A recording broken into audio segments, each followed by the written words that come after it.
Good afternoon, everybody, and welcome to the King Island Ordinary Council meeting for the month of November 2024. For the record, today's date is Tuesday, the 19th of November 2024.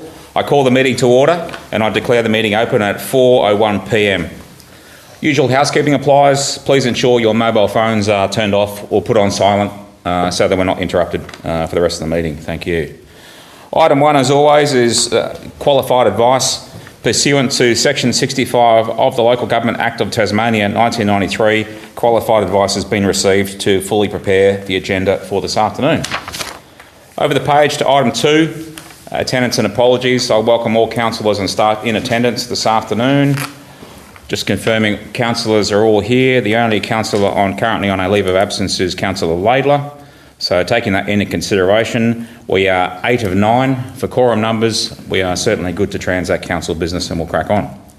Staff attendance, King Island Council staff are here as required. Malcolm, we'll just do another comms check with you just to make sure you're still good and still with us. Can you hear us over? Yes, I can. Thank you, Mr. Mayor. Okay, good. We've got you loud and clear. I'll just turn up at this end. And Jess, can you hear us and see us at your end over? Yep, I've got you. Thank you very much. Okay, we can hear you, but we can't see you. We've just got JB on the screen. That's okay. I've got my camera off today. Fair enough. Okay, no dramas. Staff apologies. Thank you. Staff apologies. Jayden is an apology for this afternoon, Acting Airport Manager. Deputy General Manager Marty is running late arriving aircraft, but he will join us as soon as he lands and can get here from the airport. Media attendance proceedings are being recorded as per normal business. They will, when they are completed and packaged, they'll be posted on the council website. They'll usually a link ends up on the King Island community page as well, through to YouTube, where it will be stored for viewing. Public attendance. On behalf of King Island Council, I welcome all interested constituents that are here with us this afternoon and also those who will listen to the recording afterwards. For the opening statement, would everyone please stand? Councillors, to begin this meeting, I ask you to stand in silence to pray or reflect on our responsibilities to the people of King Island.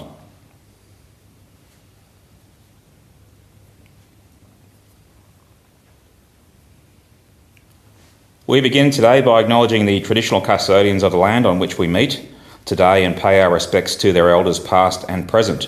We extend that respect to Aboriginal and Torres Strait Islander peoples here today. Thank you. Please resume your seats.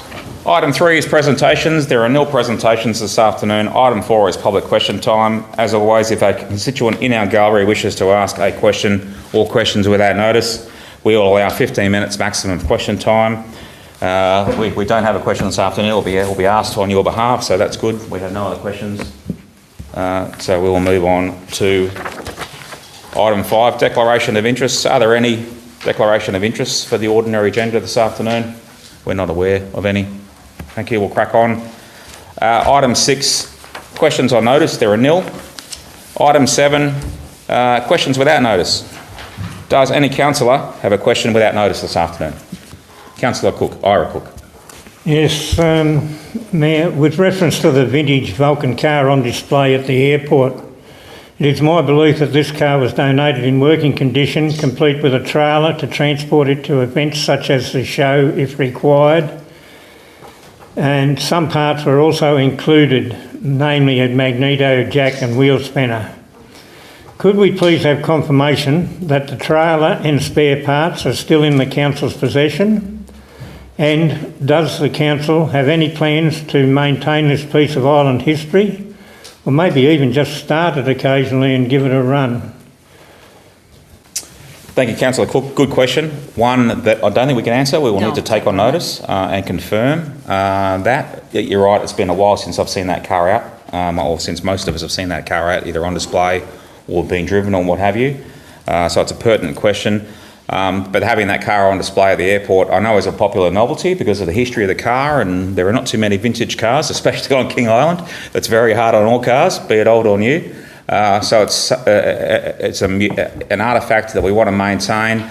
And yes, if we can, within the resources available on the island and council, keep the car running and in serviceable use and cycled over occasionally, then we should look to do that.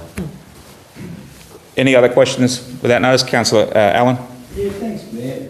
I was down the Oval yesterday mowing it, and I had to stop to pick up some dog faeces off the ground. I'm just wondering if the Oval is still a dog exercise area, and if it is, how do we go about changing that? Because it didn't seem all that appropriate to have contact sport mixing with dog faeces. Yeah, okay, thanks, Councillor Allen. Through the GM. Robin, can you answer that question? Off the top of my head, I can't recall whether or not it's still a dog exercise area. Would surprise me if it is, because sports grounds normally aren't. But it will be. We've got to review the dog management policy, so we'll be looking at it in the. Okay, if we need to print up a new list of a reminder to people out there exercising or local constituents or what they shouldn't do or what we request them to not do on the Oval, then we might need to do that. Sure. Because I've also heard about people practising golf on the Oval and taking out divots. That might be something that we don't like them doing, but it's, I don't know, we can consider it and update the signs as required.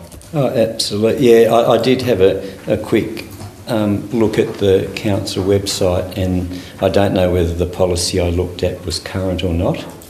The current policy does have it designated as a dog exercise area. So the question is, would it be as simple as me moving a motion at the next council meeting to exclude that from being a dog exercise area? Would that be the mechanism I could go ahead with? Through the Mayor, we'll get back to you, Councillor Allen, but even if it's a dog off-leash area, it should be a responsibility of the dog owner to pick up regardless. I'm assuming that is the case here. So it should be irrelevant whether it's dog on lead or dog off lead. It should be up to the owner to pick up after their dog. So that's, I think, the critical point, but we can get back to you on the other matters. And maybe that's the education part that we need to focus on. Part of it, but I do come off the angle of likelihood that if it is a dog exercise area, then you increase the likelihood that inadvertently dog faeces can be left on a playing field.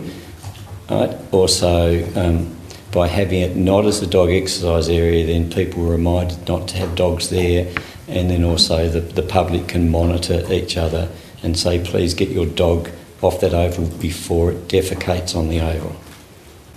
Through the Mayor, I said I'll get back to you we'll get back to you in relation to whether it's dog on lead, dog off lead. But my question is, I can simply move a motion to exclude that, can I? Get back to you in relation to the process of that. And it might be something we might perhaps want the Ranger to have first crack at and to tighten up on first to see if he can't solve the issue before we even have to pass a motion as a council. Yeah, that's right. Take a graduated or nuanced approach to this issue. Most constituents, we know, do the right thing, and we want to see that oval complex being used. It's underused at the moment, if anything, but we want them to do the right thing at the same time. Any other questions without notice from councillors? Okay, we'll move on to item 8, confirmation of the previous minutes. Our previous ordinary meeting was last month on the 15th of October. Those minutes have been compiled and distributed to all of those. If somebody's happy, would you like to move receipt of those minutes? The Deputy Mayor has moved. Councillor Bowden has seconded. All those in favour to receive those minutes? Carried unanimously. Over the page to item 9.1, my diary for last month. I actually culled it back trying to get it on one page, but then it ended up on 2 pages anyway, so I left a whole lot of stuff off there. But anyway, if anyone has any questions they'd like to ask or discussions, you're welcome to. I missed the end of the month. October, the end of the month was busy with doing a range of things, a few visits, and also doing radio stuff and other media. If anyone's got anything they'd like me to elaborate on, I'd be happy to. I'll move the Mayor's diary. Okay, thanks, Deputy Mayor. Someone like to second? Councillor Ira Cook has seconded. All those in favour? Carried unanimously. Across the page to item 10.1, the financial report for October. Again, we'll take our time to go through this section by section as required, but I firstly want to say that we've just, as of yesterday, received back from the Tasmanian Auditor our audit reports for financial year 23-24. And I can assure you, all things considered, it was a very good report card that we received. An improvement over the previous financial year. So well done to Malcolm and the whole team involved for us running a very clean set of books. It's come back from the auditors in really good nick with no corrective action requirements that I'm aware of. They just want to see a final copy of our draft annual report before we press print on the thing. That seems to be the only dues out incumbent on us from the auditor's report we got back yesterday. So I think that's as good a report card as we can get for a small council, and so thanks to Lewis and staff and everyone involved. Questions relating to this report? We'll just go through again, take our time as required. Councillor Allen, have you... Yeah, thanks, Mayor. I've got a question. Page 90... Oh, no. Got it. Where's it? Page 25. It's the capital works budget. And I'm just looking at the South Road widening project and the $92,000. Is that the project that's been started recently? I've just noticed that the South Road's got a section that was sealed and it's now unsealed. Is that the particular project that this $92,000 covers? As far as I know, it is. Councillor Allen? It is? Yeah. We'll double check that one, but yes, activity has again commenced on South Road, heading into the good weather period, so we get the work that we anticipate done on that road to finish it done, and then hopefully line making done sometime too late summer. They're doing a bit of sealing tomorrow, and then when the other sealing starts, they'll put the top coat on. Thank you. And the line markings included in the 92,000? Off the top of my head, I think we're relying upon state growth work to be able to do that on the back of. Generally, they're the organisation that gets the line markers over for the majority of the work the line markers do, and then they do some spin-off work for us whilst they're here. We'll get an update on that as well. And I just highlight that our new works manager starts work next week. Monday.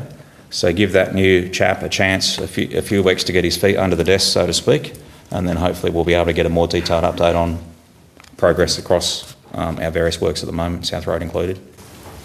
Councillor Allen. Just a follow-up question for that. This is a project that I'm keenly interested in budget-wise because it's been a project that's gone many years and it's cost a considerable amount of money. I'm just interested in what changes and what controls have been put into place to ensure that this project is completed within the $92,000 allocated. Yes, very fair question. To get back to... no, he's on here. We'll tie that up in the same... I'm just keen to know what's changed. Yeah, I do not want a rude shock that, we need to spend more money on this section of road. Through the Mayor, my understanding from Mr Gray was that we would be not spending the whole of the 92,000. It would be less, but I will get back to you with an exact figure. Councillor Bowden. Thanks, Mr Mayor.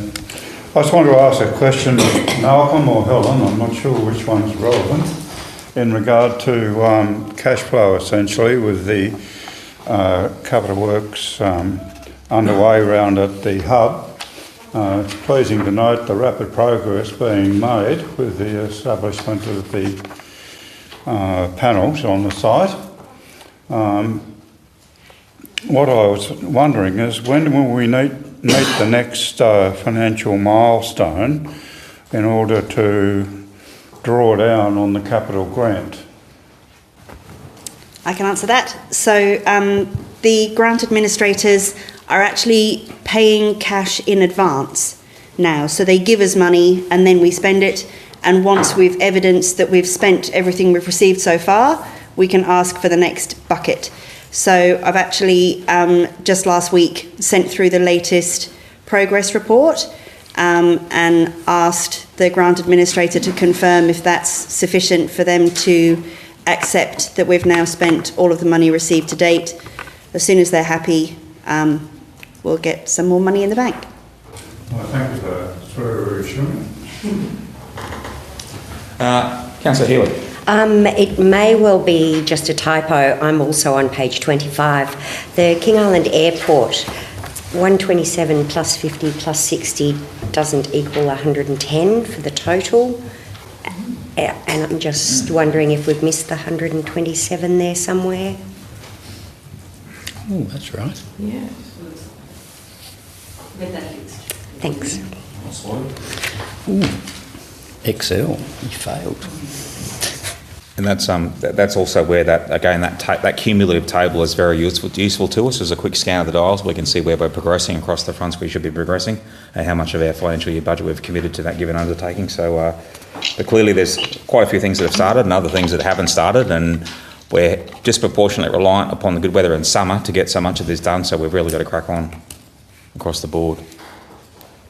Any other questions that are relating to the pages of dot points or the financial tables attached?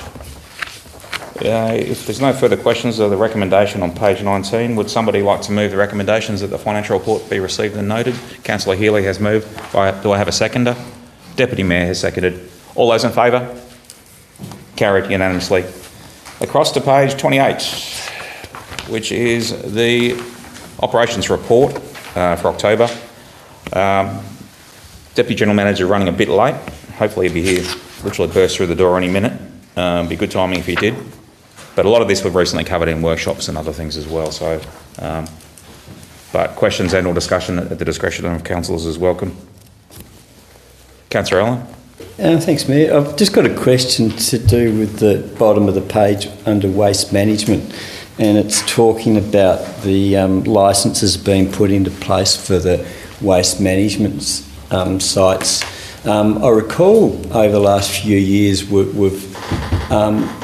we've discussed especially the Perenna site and the capping of the full cells to make sure they're capped in a compliant way and capped in a way that reduces leachate coming through.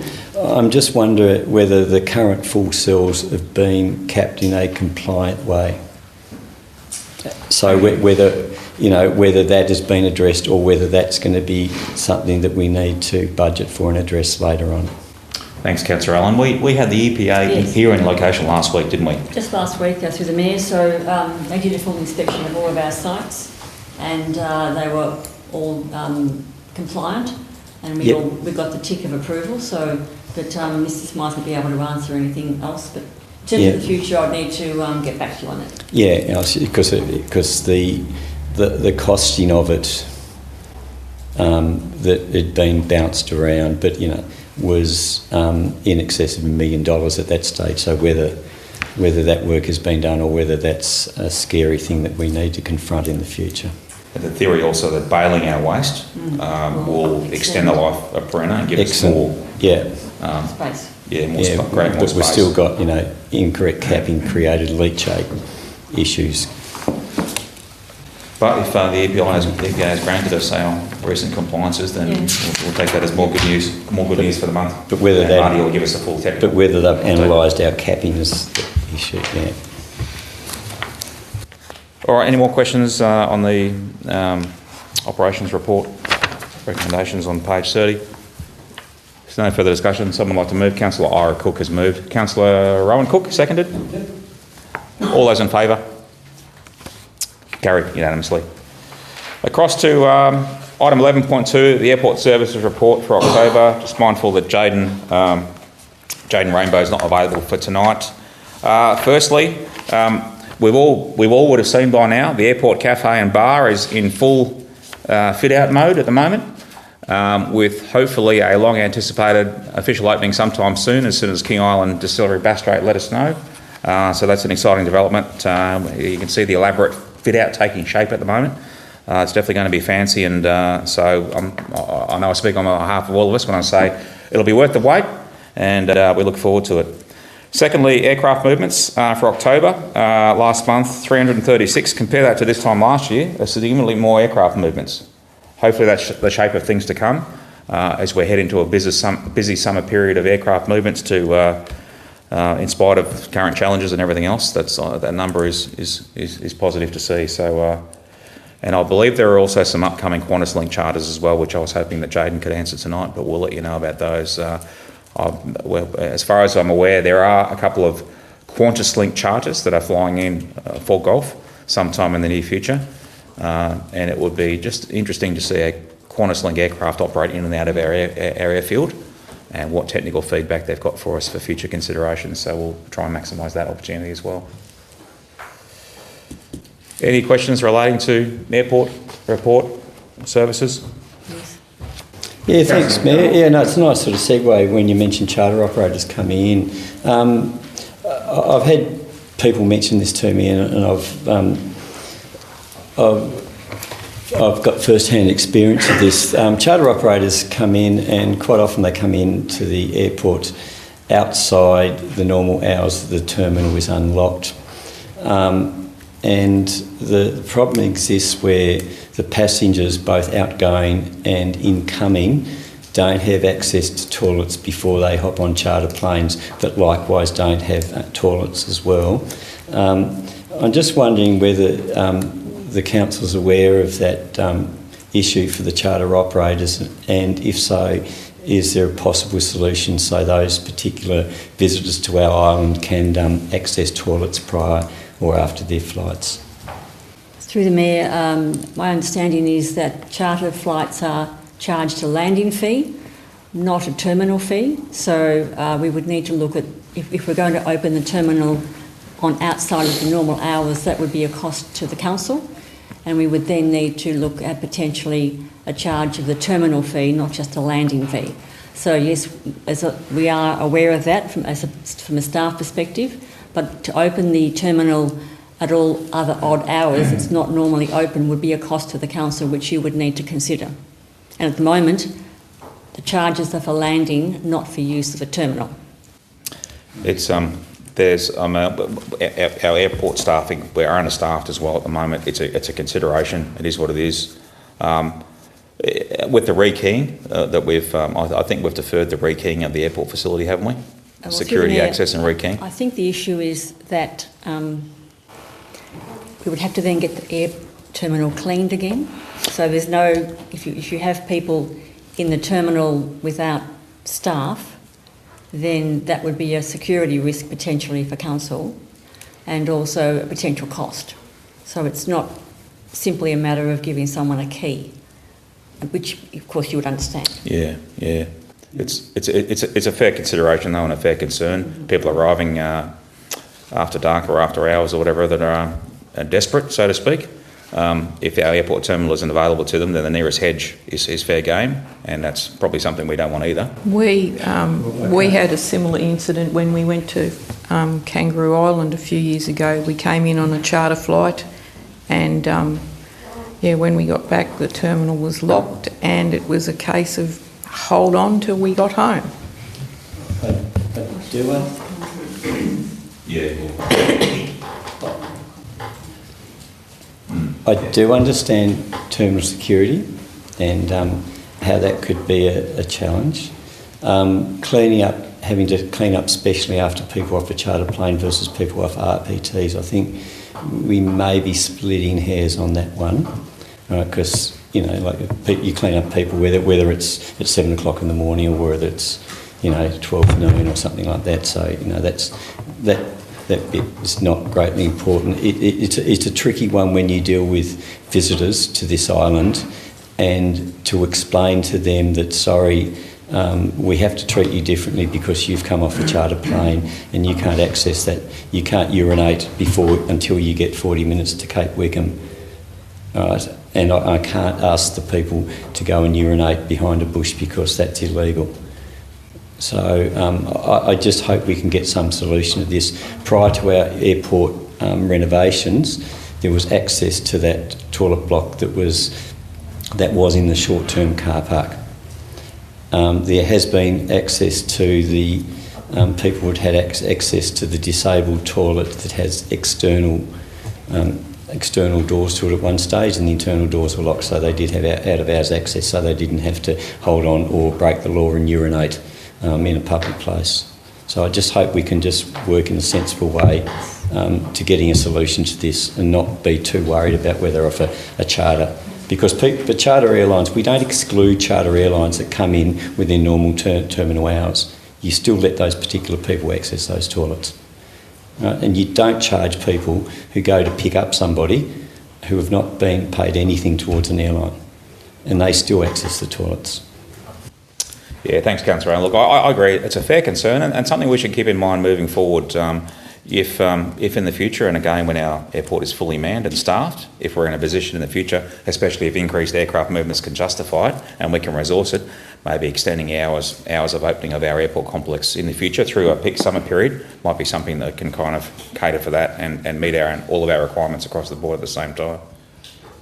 Mr Mayor, if I can make a brief contribution, I think it'd be worth running a trial on allowing access. I'm not sure of the best way of doing that is by handing out keys to bus drivers or what. But Councillor Allen may have a view on that, but I think it'd be worthwhile doing a trial. It may be that there is some minor cleaning up to do. I mean, can you suggest any practical alternatives? I really don't want to delve into this. I just want to make people aware of the program. Look, there's 101 different ways, but I don't understand the different security compliance bits, but I'm sure there's enough clever people to come up with solutions. I'm also concerned because you're talking about not permitting the pilots to have access to toilet facilities, and that's caused accidents in the past, and I don't mean urinary accidents, because pilots, knowing that, cut down their fluid intake, naturally enough,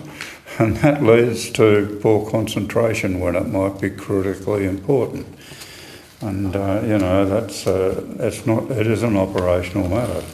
So it's look. Well, again, we'll take this into consideration moving forward. There might be an out-of-the-box solution that's available to us. We do own Portaloos as a council. Is another option. It's a fair point, and it's a fair point of consideration. There might be a way by which we can, particularly during summer, when we have those increased charter flights, increased air market movements, or whatever else, be able to try and come up with a cunning plan by which we may be able to cater for people who arrive outside of hours or whatever else. And yes, it's for all of us flying in and out. We understand the comfort involved in heading in or going out of doing that. So leave it with us. We'll discuss the issue more with Jayden and the airport team, and we'll see if we can't work towards a practical solution. It's all a matter of cost, Mr Mayor. Yeah, no, we understand. Yeah, there may well be additional costs associated, and again, we need to be mindful of that at the moment. Portaloos is not a bad interim suggestion, though. Yeah. All right. So any more questions then relating to the airport report? Otherwise, would somebody like to move that we accept it? Councillor Green, thank you. Do I have a seconder? Councillor Ira Cook has seconded. All those in favour? Carried unanimously. Over the page to item 12.1, the Community and Cultural Development Report. Just a reminder that AJ has departed the council, so Taylor Stevens has been promoted and stepped up into the role now as our Cultural Development Manager. So well done congratulations to Taylor, who also incidentally became an Australian citizen in here last Friday. So it was good to naturalise one of our own. And so she's stepping up into take on more of that role, and is currently working 3-4 days a week. Yeah. Okay.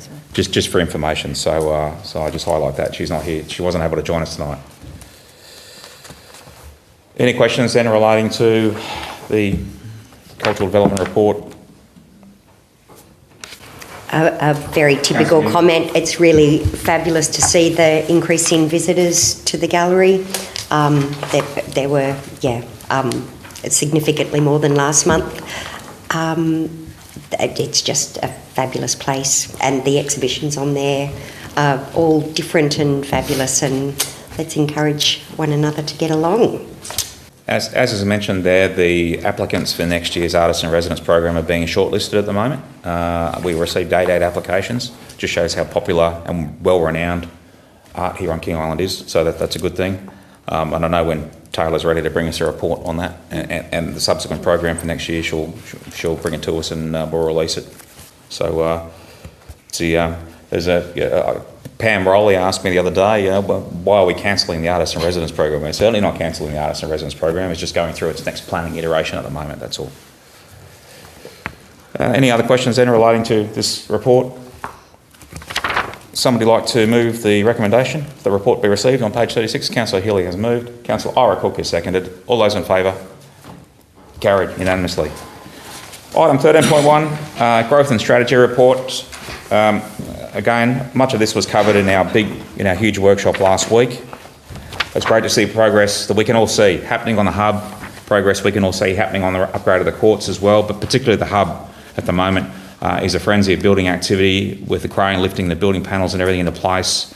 It's quite exciting.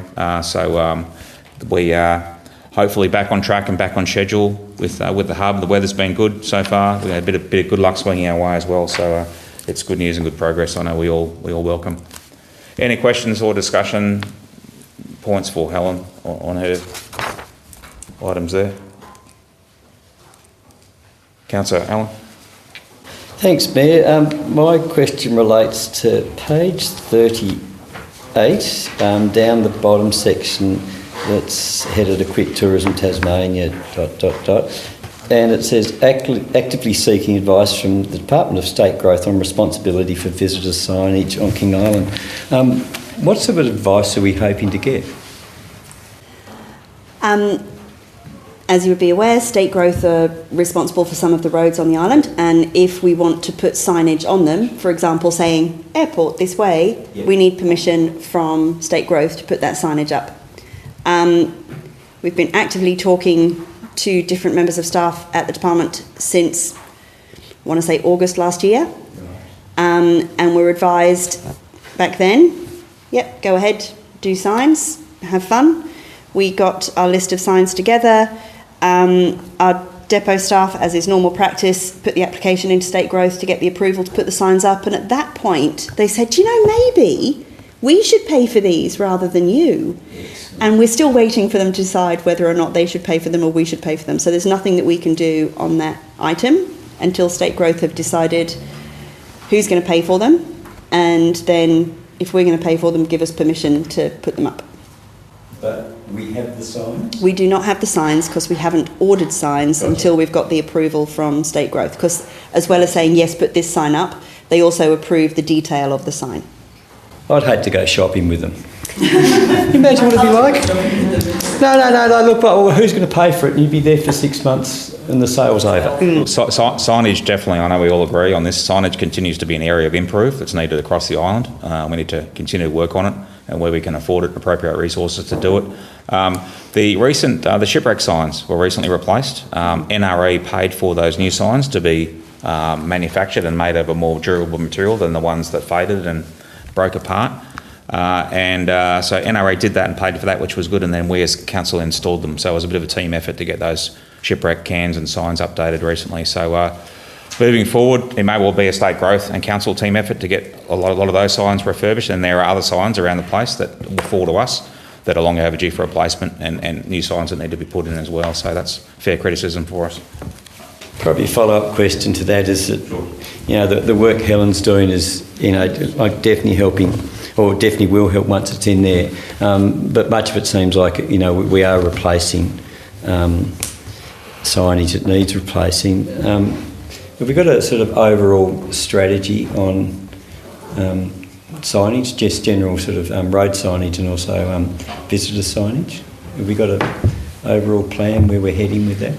I think just before I throw to the GM and Helen, I just think that when our new works manager is established in the role and up and running, one of the things we should drill down to is signage for the island and spend a bit of time talking about it and look at some of the technical detail, because it does seem to be missed in a lot of occasions or is assumed away when we know the importance of it and how overdue replacement of it is across the island. So that's a suggestion included in a future workshop or something along those lines when we've got the material to run with. So through you, GM, to Helen. So from what I understand, Department of State Growth absolutely set the standard for what signage should be up, and part of the answer that we've had so far has been maybe they should come to the island and look at what we've got versus what we should have, which would be a fantastic start in them actually coming up with a plan for how they will ensure that their roads have the appropriate signage for their standards, because it's very much a Department of State Growth-led item. It's not something that council should necessarily be setting. In terms of the visitor signage, when I say we, West by Northwest, Kitty and Council, as part of our tourism strategy in that King Island Incentive Scheme plan, came up with visitor signage as being something that we want to progress and improve. And the list of signs that we're currently waiting for approval on were the key priority visitor wayfinding signage that was identified by that group. So 2 separate things. Again, possibly not something that should be council-led, I would say, because it's very much about what visitors see, and the feedback would go more to the Tourism Association than it would to council directly, but it's certainly something that we partner on that's referenced in the tourism strategy that those 3 organisations partner on anyway. Yeah, so why I ask is because, the ideas have been around for a little while, and it's great that it's in that tourism strategy. So, it's highlighted there, and now the challenge is to some leadership to make it all happen. So, that's the next bit. All right, thank you. Any more discussion then? Pardon me, on the growth and strategy, Councillor Ira-Cook. Page 37, 3.4.2, advocate to make connections with relevant state and federal bodies to improve the island's availability of suitable housing. Have we had any more clarification on the limitations on that yet, or? No, so there's the discussion that we had at the council workshop 2 weeks ago, a week ago, recently, last week, and I have that information, so a summary of that conversation and some of the background information that was shared with councillors then has been sent through to, again, Department of State Growth, different part of State Growth today, so hoping to get more information from them soon. And housing and development in general were a big topic of discussion when we had Minister Kerry Vincent visit recently, a few weeks back, the new Minister for Infrastructure across the state. He was very, very interested in the state of our housing on the island, and infrastructure and development all round, as well as the airport and port and stuff. So he's aware of our current status and our current frustrations as far as where we're having development and where we're not having development in housing and capacity across the board. So hopefully now he's more aware of our situation. If he and his team see an opportunity for us, I trust we'll hear about it. If there's no more questions, then would somebody like to move that the growth and strategy report be received and noted? Councillor Ira-Cook has moved. Councillor Bowden has seconded. All those in favour? Councillor Allen, you with us? Yes. Carried unanimously. Across to 14.1, Deputy General Manager's report. He's not here yet. Hopefully he's on the way. We may not need him after all, but again, much of this was recently covered in our workshop. We were not happy with Telstra's response to our OOO outages when we had those big gales back in September. That's a work in progress. We've called in some clout from the Tasmanian State Emergency Management hierarchy to help us out. So that remains a work in progress. I'm not quite happy there with the answers that we've received, and also the technical fixes and making the network and connections more robust. So we're not quite where we want to be yet, but it remains a work in progress. I know he's keen to update you on. And also next week we're running a bit of a planning session to get the Municipal Emergency Management Committee together to focus and discuss a range of things, not only potential fire drought and potential another dry summer we're heading into, and get expert briefings on that front, but to look at a range of things that may or may not affect us in the future, just to consider our own emergency planning scenarios.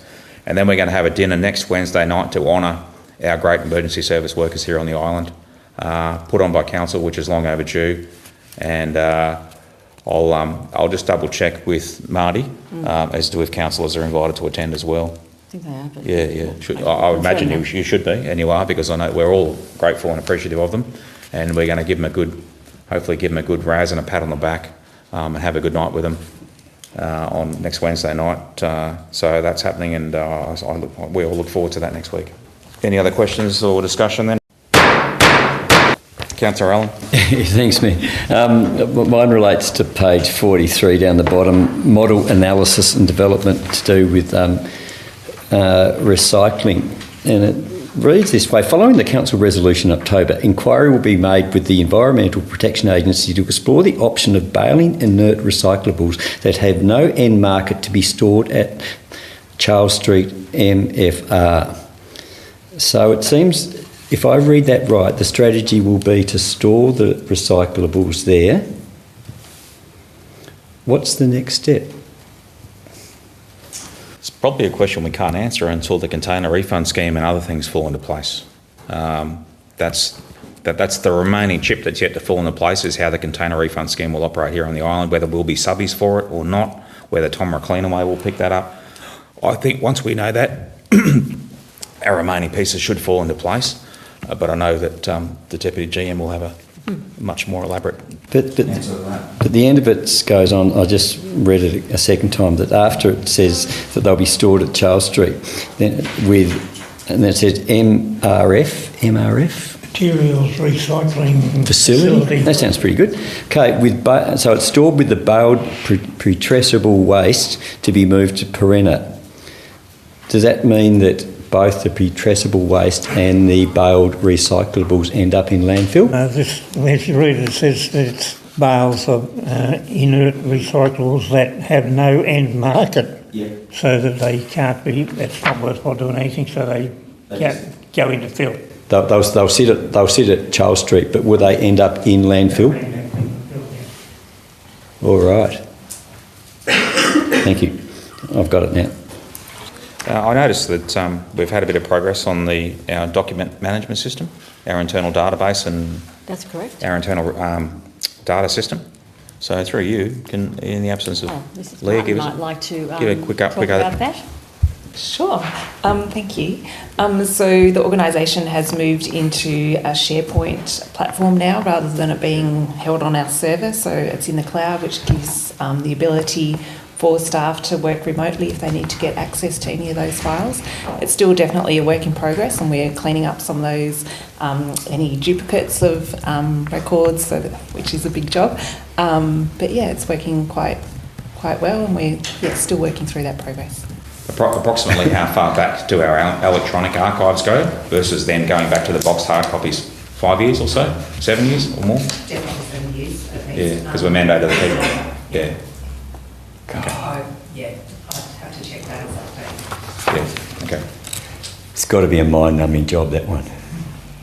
But important. Every week we're scouring archives looking for something, aren't we? It's the importance to all of us to dig up the history on things and the background on things or decisions that were made, or it's sometimes there are things that you do want to lose and things you don't want to lose, isn't there? We can laugh about that as a council, but anyway, it is what it is. How well do people name documents?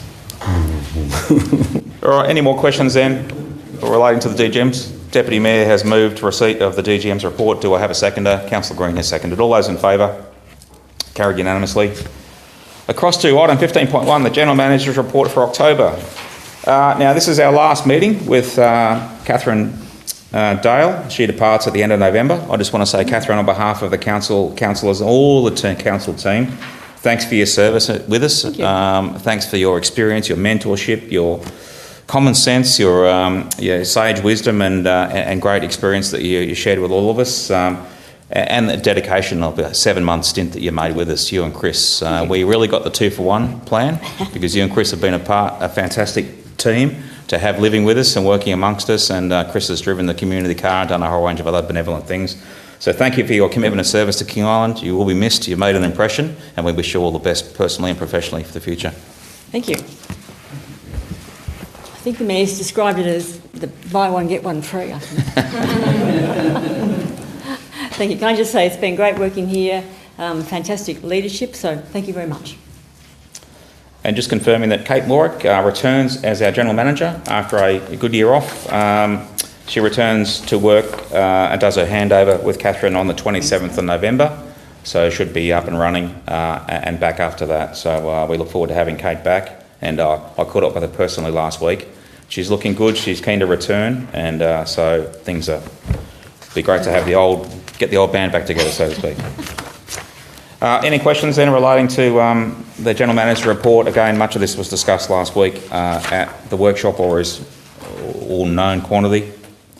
Did you have anything, Jean, No, you'd no, I like think to? it's all, thank you, Mr Mayor. I think it's pretty self-explanatory. Happy to answer any questions. There's no attachments, is there? No. Deputy Mayor will move the recommendation on page 39. The General Manager's report for October is received and noted. Councillor Ira Cook has seconded. All those in favour? Carried unanimously. Over the page, item 15.2, our workshop last week. That was definitely the 3.5 hours. That was the biggest workshop we've had all year. So well done for everyone and the amount of content that we had to get through. It was set us up to see out the year and be on top of everything. So thanks for everyone involved in that. There's nothing else we needed to discuss. No questions related to the workshop. We were all present, weren't we? And even Serena was dialed in, wasn't she? No, she wasn't. But No, that's right. That's right. She wasn't. So she's on there. Yeah. Okay. Cool. All right. Would somebody like to move that the council workshop? Councillor Healy has moved. Councillor Rowan Cook has seconded. All those in favour? Carried unanimously. Over the page, item 15.3, the information report for October. Again, questions and or discussion at the discretion of councillors. There's nothing overly surprising or unknown on page 52 that I can see. The actions list commencing from page 53 continues to be whittled down as we close off line items or we make progress. So that's good. Usual suspects are still there in some shape or form, but a lot of the others have been cut away because we've made progress. Councillor Green. On page, I can't see what page it is. Must be page 60. It just says planning application DA with the two dwellings on 30 Cable Station Road, Narracoopa has been completed. Was there a satisfactory outcome for the other residents regarding the I'm not aware. The access. Our oversight meeting with the sand mine never went ahead as was scheduled. It's been delayed and rescheduled, but there might have been other discussions that have taken place. No, there's been other discussions. As I advised the councillors in the workshop, there's actually nothing council can actually do. It is up to the parties involved to make contact. They've certainly been given details and things that they can make contact. Okay, thank you.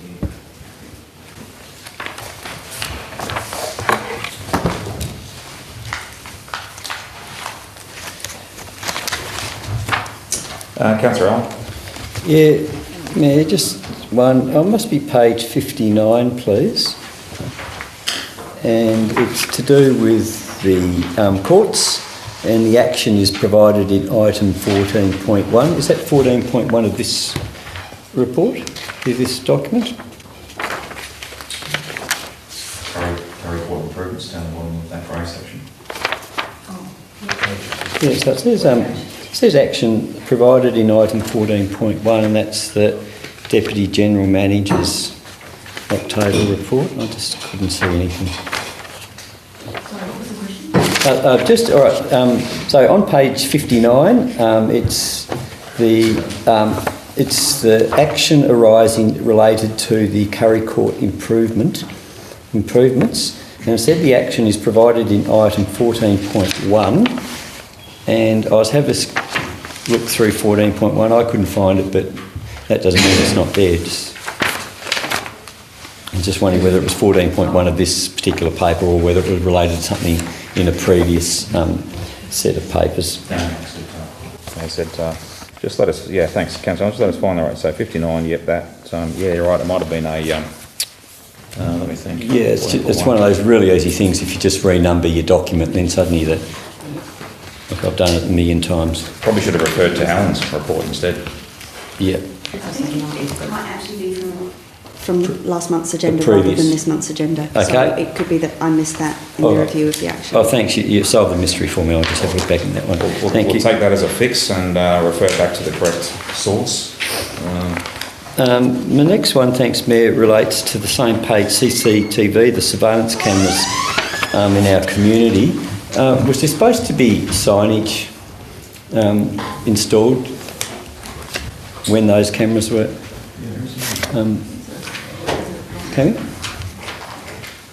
Like saying CCTV you're under surveillance. Yeah, there is signage that's obligated by CCTVs.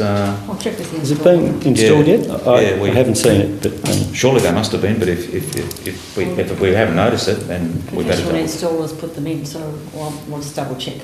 Yeah. And I also sent out recently an email with a composite of all the CCTV angles and views that councillors, just so you can see what the CCTV system sees.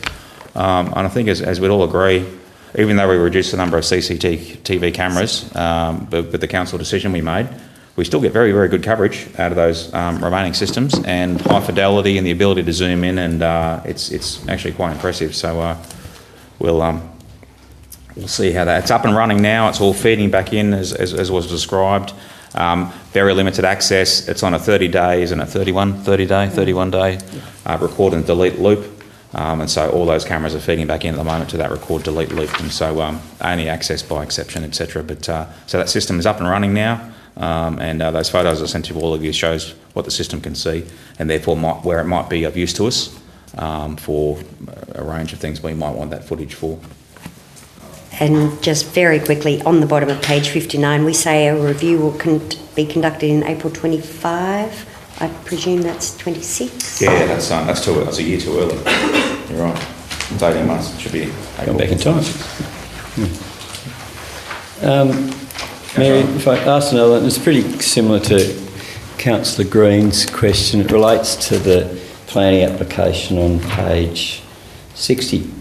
And so am I right in saying, because I was not here at the meeting and did not hear the discussion, so that has been approved, and as a result of that, then the existing property owners that have a dwelling there don't have legal access to their property?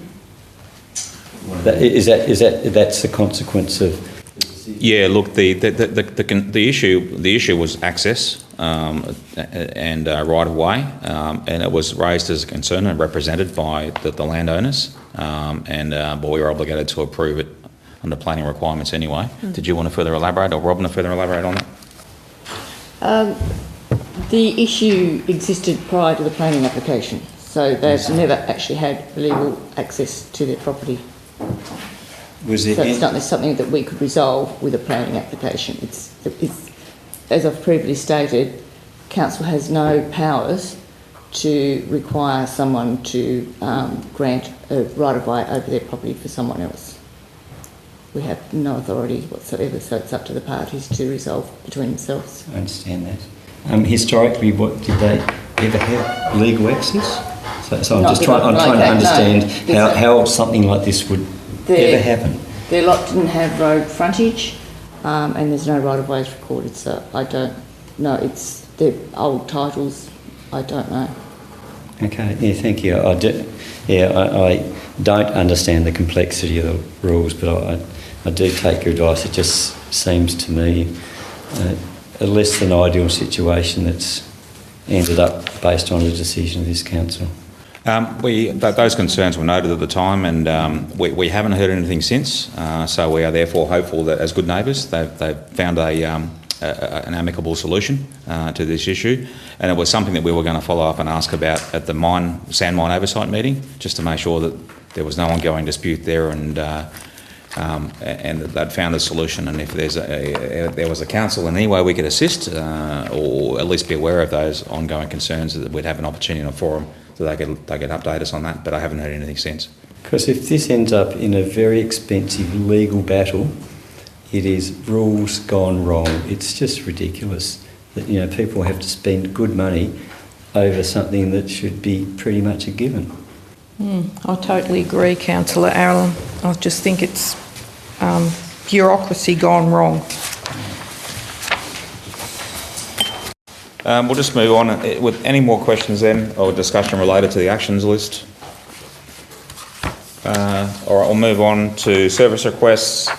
16 for October, 20 is the typical monthly average. We were updated on what those service requests are, the workshop last week and the current progress, which is good.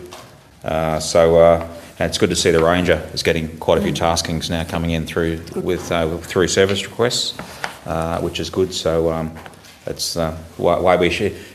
Constituents of ours that have concerns with what was ranger-related stuff, they are probably best served putting in a service request so that that job or task has a trackable outcome, and the ranger will get onto it as a priority.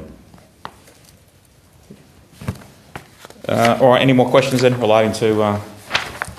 somebody like to move, therefore, the information report for October be received and noted? Councillor Green has moved. Do I have a seconder? Councillor Ira Cook has seconded. All those in favour? Carried unanimously.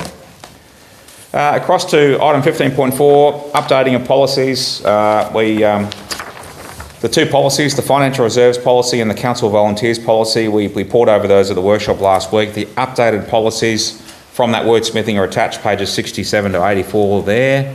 Any more concern or issues or discussion related to the things we picked out at the workshop last week? Those amendments were rolled in to these revised documents, so hopefully they'll meet councillors' satisfaction. Councillor Allen? Yeah, I'm going to make myself unpopular because I wasn't here at that particular part of the meeting.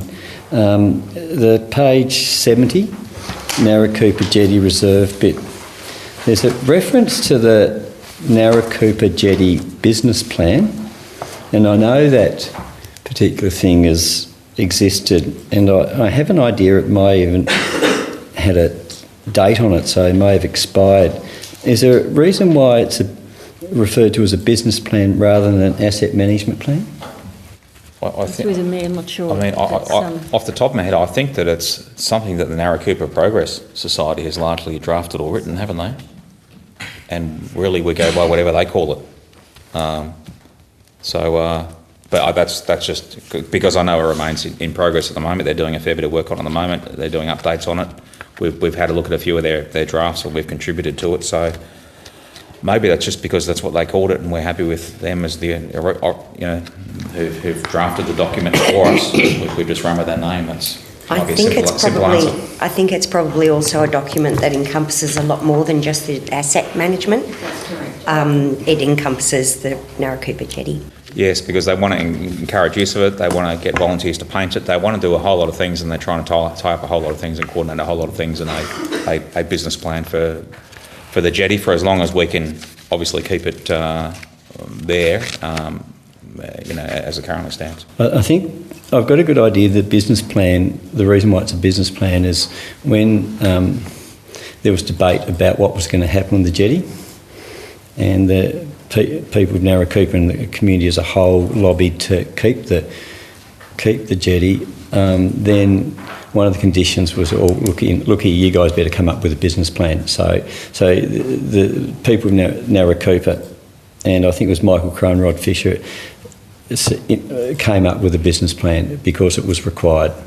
So I have a very good idea that it wasn't the brainchild of the people of Narracoopa. It was a requirement at the time to get the deal over the line. I prefer the asset management plan because the jetty's not a business. It's an asset for the community. So, and I'd hate the document further down the track to get interpreted that the jetty's got to be as a business. There's got to be, income coming in and expenditure and balanced out. It's similar to we have ovals and other assets for the community around here that we manage the asset on behalf of the community. And noted, we'll just check with Malcolm that maybe there's a requirement that under the reserves that's a sub-condition or something. What Councillor Healy said was correct, and the reserve would cover the assets, but it might cover broader. For example, having proper access to the jetty. So I would advise that at this point in time, it would seem that the business plan, you might want to put in brackets, including the asset plan, management plan. But I think the business plan is correct, and that's what's been. And Mr. Lewis has got his hand up, so over to you. Malcolm, yes. Thanks. This is a discretionary reserve, so the intent of using the language like business plan to be overarching, so exactly right, so that it can encompass whatever matters and whatever fund is appropriate, including an asset reference to an asset management plan. So keeping these are discretionary reserves rather than statutory reserves. So it provides, the intent is to provide flexibility for the council to operate within for what the event see as appropriate to add to that reserve. So that was the intent of the language around business plan. It's a bit more overarching. Thank you, Malcolm. Councillor Allen. So if it has a business plan, does it have to be operated as a business?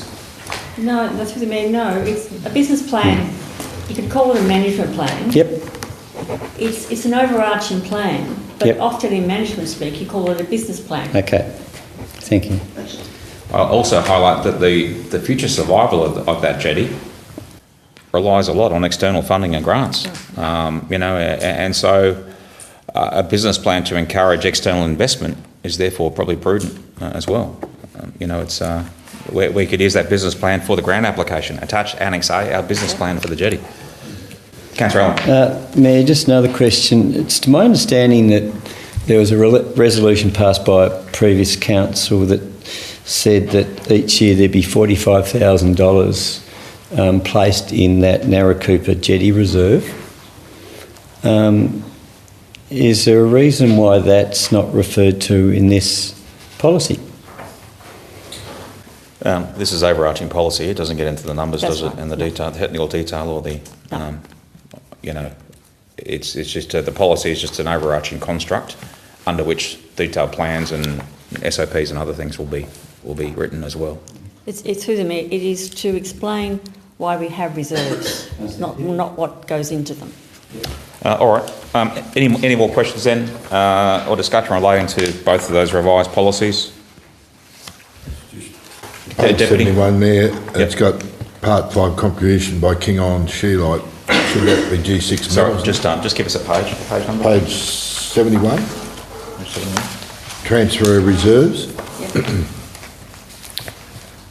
It's got King Island Shearlight. Perhaps it should be G6 metals. Is that right, or is it? I think through the mayor. I think that's because originally that's what it was called. But let's put it in brackets G6 so we're clear. Yeah. The agreement's that old. I'm pretty sure that's what they were called back then, and it's still what we're running with.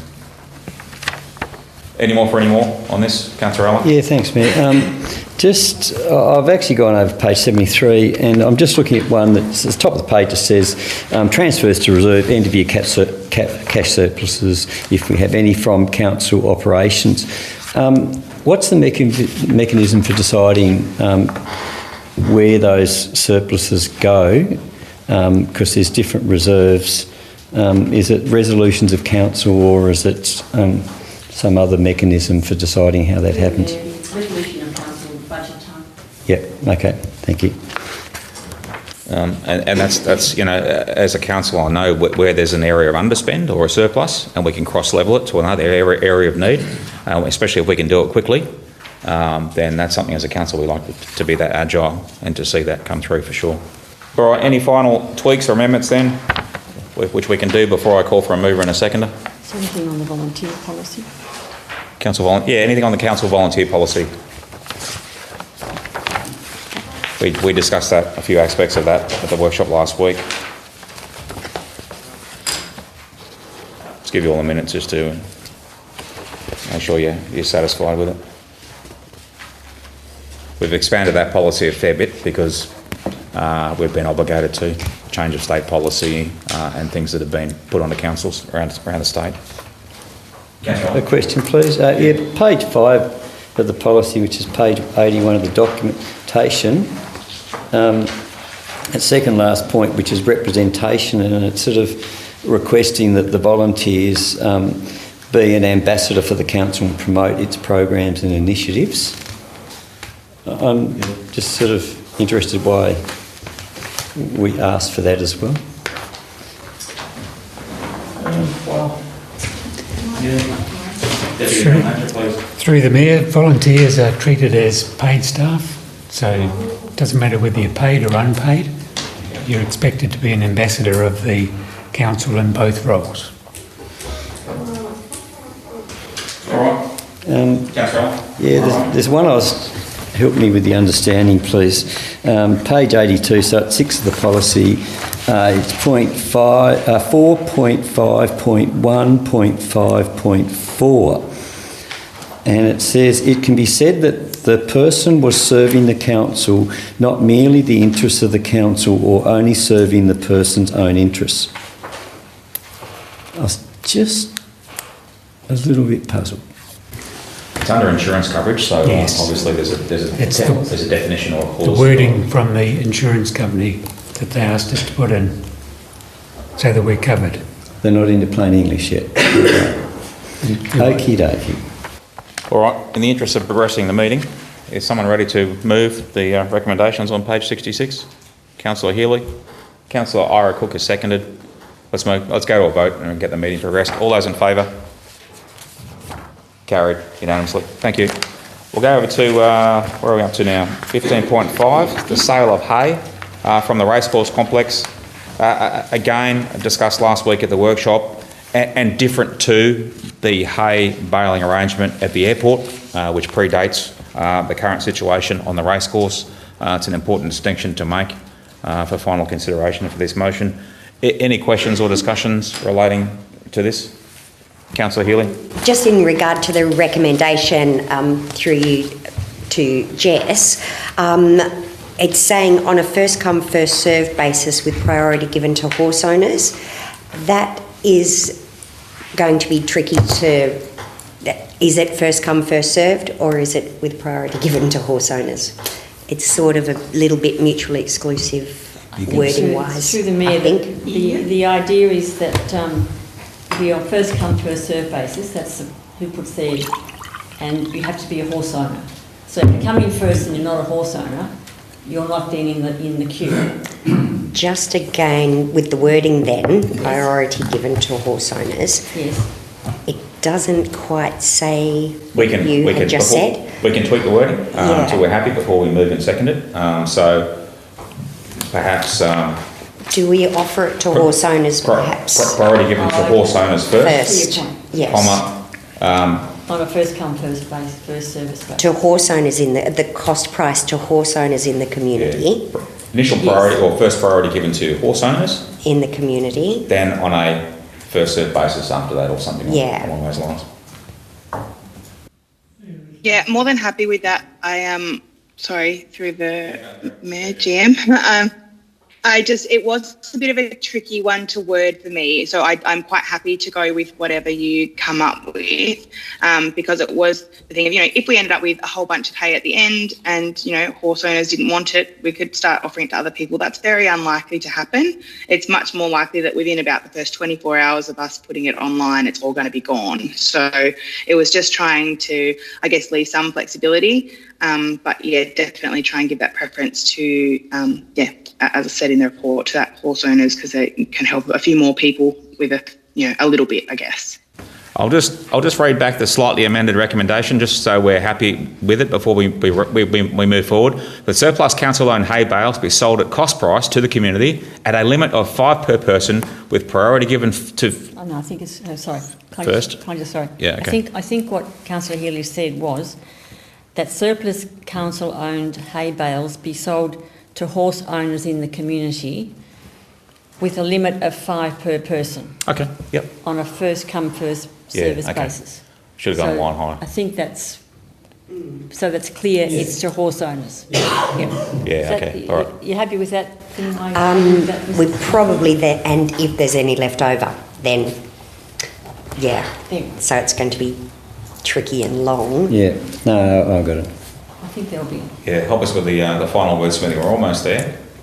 Cost price to horse owners in the community with a limit of 5 per person on a first come first served basis. Yeah, I think that's right. I've got the bales will be sold at cost price to the horse owners. If any bales remain, they will be offered to the community on a first come first served first basis. come first served basis. I think that's what we've got up there, and we want to limit it to 5 as well, in the interest of fairness. So I think we're almost Jess, there. did you have something there? Yeah, I was just going. I guess, of course, it's up to you guys to decide what you to decide what you'd like the recommendation to be. But maybe what you were saying, Anna, that surplus council-owned hay bales be sold to horse owners in the community at cost price at a limit of 5 per person on a first-come, first-served basis, and that the hay be advertised on the council's website and social media. It's very unlikely we will not sell them to horse owners. And again, that comes down to, knowing that they're, part of the dressage club, pony club, that kind of thing. So I think we can quite safely dispose of them that way. Okay. Just for clarity. Yeah, we're now words with those words, so hopefully everyone will be happy. Councillor Cook? In the whole paper there's no mention on the dimensions of the bales, whether they be full-size round bales or little round bales or square bales. So if you end up, you wouldn't get too many full-size round bales. Did we discuss that last week in the workshop? We did, but there's no mention in here. How big are the bales, Jess? What size? Yeah. So the intention at this stage is small round bales. I think that's what they've come up with, small rounds. But I guess it's not. It's just going to be at whatever it costs us. Yeah, they'll be small.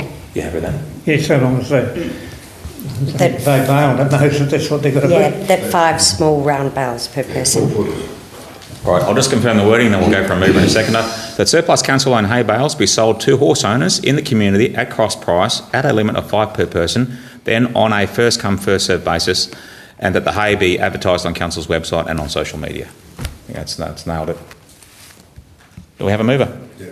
Deputy Mayor has moved. Councillor Green has seconded. Thank you. All those in favour? Carried unanimously. Over the page, item 15.6, council meeting schedule. As we discussed last week, what we want to do is we want to move the December council meeting forward a week to the 10th of December, and also have that as our AGM. So we'll meet our AGM requirement, and then we'll have a quick break and then go straight into our ordinary meeting for the month of December. That'll allow us to finish slightly earlier for the year. And then we will look to do something similar in January. We'll move the council meeting in January back a week to after Australia Day, just to give us more time to workshop and get up to speed with Australia Day and everything else. And that also allows a good and extended summer recess for all of us after what's been a pretty tough year. I think a lot of people will need a holiday off the island, and that just gives us a little bit more time. So bear that in mind. Any discussion or questions related to that? Somebody like to move? Deputy Mayor has moved the recommendations on page 87. Councillor Ira Cook has seconded. All those in favour? Carried unanimously. All right, item 16.1, closed council. Would somebody like to move that we adjourn to closed council to transact the following? Councillor Ira Cook has moved. Do I have a seconder? Councillor Green has seconded. All those in favour? Carried unanimously. The ordinary meeting is adjourned. I thank the public for attending. We'll take a quick break.